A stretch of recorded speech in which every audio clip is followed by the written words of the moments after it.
Thank you for joining us for this video. Today we want to talk about being a woman living off-grid. We've got a few things we'd like to touch on. Let's get started. First off, the stigma. When we talk about off-grid living, a lot of people think that we live like mountain men and that I live like a mountain man in the middle of nowhere, detached from society, with a beard, wearing camo, and while some people live that way and that's okay, living off-grid doesn't automatically mean that's what your lifestyle is going to be like. So I think a lot of women, when they hear about off-grid living, they think, I don't want to live like that. I like to be clean, I like to be groomed. So I think that's one thing that we really want to address, is that just because you live off-grid or someone that you love is talking about going off-grid, it doesn't necessarily mean that you're gonna have to sacrifice all the comforts that you're used to and be a mountain man. 2 points. Do we look like mountain men? We're not mountain men. Point number 2.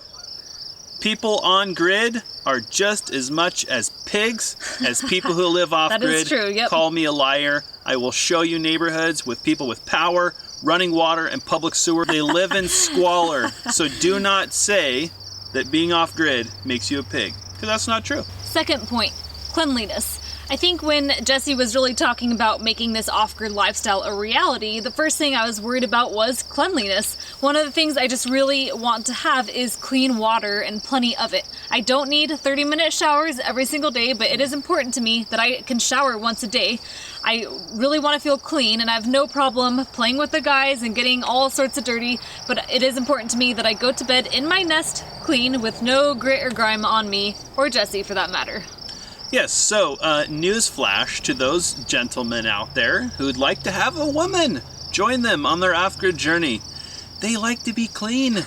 They want to have a little nest, and they don't want it to be filthy, full of gun magazines and dirty pants and nuts and bolts and other random man things. They don't want you taking the carburetor from your truck apart on the dining room table, okay? Or the bed. Cool? So just keep it clean. Keep your homestead clean. Keep your off-grid place clean. And you'll have women like, oh, what you doing in there? That's kinda interesting. I want to join you on that journey. But if you're a pig, dude, chicks are gonna run, bro. Just letting you know. Next subject, periods. Because girls have periods. That's what makes us female.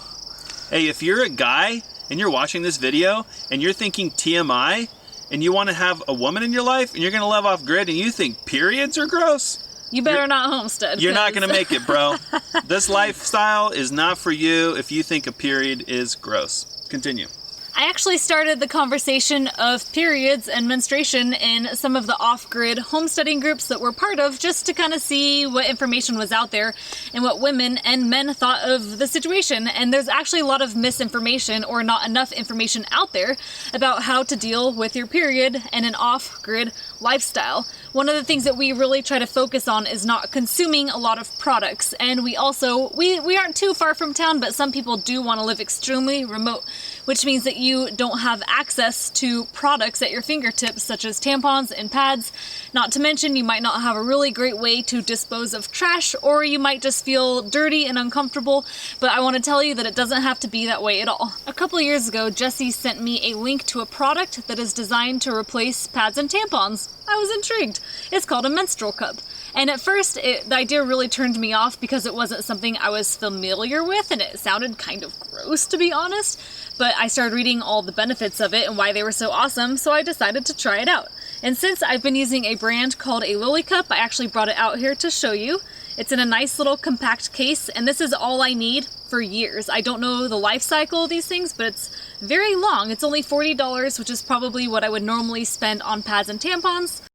But basically, it's just a nice little cup made out of medical grade silicone, so it's extremely safe to have inside you for long periods of time. You don't need to worry about leaving it in too long. It's nice and compact, so it's very discreet. I feel like my cabinets aren't filled with period products, which is really hard when you're in a small space. So it's nice that this is all I need. You just rinse it out and you're good to go for long term. It's really easy to fold and insert. The other thing that I really like about this is if you're just expecting your period, you can put this inside, which is really helpful because a lot of times we're working on our property and I'm not really paying attention to my body. And so long as I have this in, it's okay. Where if you have Tampons, you really don't want to do that because you can increase your risk for toxic shock syndrome by leaving it in too long, not to mention that it's trying to absorb all the moisture out of your body, which isn't very comfortable. And I know men, you can't relate to that, but women, you can relate. One thing I do want to note is the Lily Cup Compact. It really is ideal for like a lighter to medium flow. I know men, this is probably not something you're super familiar with, but they do have a larger cup which is designed for those heavy flow days, which you might have every once in a while.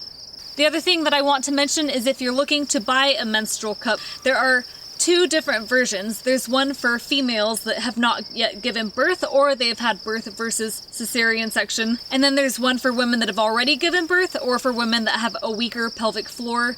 For the Lily Cup, the pre-birth model is the light pink, such as this here, and then the darker pink one is for women that have already given birth or have a weaker pelvic floor. Pretty simple. If you're interested in trying out the Lily Cup Compact specifically, you can get it from intimina.com, and I also believe you can purchase them on Amazon. Either way, I'll be sure to include a link below the description of this video. That's my period solution for living off the grid. It may or may not help you, but now you know. The last subject we really want to touch on is that of comfort. Traditionally, men have always worked in a lot harsher climates, so I would say it's probably safe to say that they have a higher tolerance for poor living conditions. And when you're off-grid, especially in the beginning stages such as we are, it's not always sexy, but we do try to be comfortable. Yeah. So one of the things that we've done is we purchased a pretty nice RV travel trailer. We didn't spend a lot of money, but we were very happy to know that it's very modern on the inside. I try to keep it extremely clean. It's my nest. So when all else fails and we're working long, hard days, we have a really nice spot to go to retreat to, and that really helps me feel like I can relax. Yeah, and if you want to have a relationship that doesn't have a lot of friction, you can only deal with so much discomfort on a given day. Mm-hmm. So if you can't get along with your significant other when you're on the grid with unlimited energy and supplies and you go off grid, the thing is, we have all the fundamental essentials, but it takes a little bit more effort to get all of them. And we're not asking for a trophy. What we're trying to say is that as a woman, it takes a little more effort to get water and a little more effort to get propane for heat. And it takes a little more effort to start the generator if she needs to curl her hair or do something like that.